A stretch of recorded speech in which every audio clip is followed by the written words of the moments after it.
ನೀವ್ಯಾಕ್ ಬರಕ್ ಹೋದ್ರಿ? ಇನ್ನೊಂದ್ ವಾರ ನಾನೇ ಬಾಡಿಗೆ ತಂದ್ಕೊಡ್ತಾ ಇದ್ದೆ ಶಿವಣ್ಣ. ಇದೇ ಬೇಡ ಅನ್ನೋದು. 15 ದಿನದಿಂದ ವಿಪರೀತ ಮಳೆ, ಬಿಸ್ನೆಸ್ ಇಲ್ಲ. ಅದಕ್ಕೆ ಶಿವಣ್ಣ ಮತ್ತೆ ಕೋಪ ಬರ್ಸ್ತಾ ಇದೆ ನನಗೆ. ಅಯ್ಯೋ, ನೀವು ಕೋಪ ಮಾಡ್ಕೋಬೇಡಿ ಶಿವಣ್ಣ.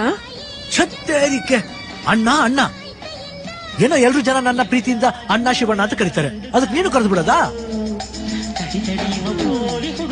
ನೀನು ಕರಿ, ಆದ್ರೆ ಅಣ್ಣ ಅಂತಲ್ಲ, ಶಿವು ಅಂತ ಕರಿ. ವಯಸ್ಸಾದ್ರೂ ಸ್ಟೈಲ್ ಎಲ್ಲ ಹಾಗೆ ಇದೆ. Thank you. ನಾನೇನು ಹೇಳಿಲ್ಲ. ಹೌದಾ? ಏನೋ ಗುನುಗ್ತಾ ಇದೆಯಲ್ಲ, ನನ್ನ ಹೊಗಳ್ತಾ ಇದೆಯಾ ಅನ್ಕೊಂಡೆ.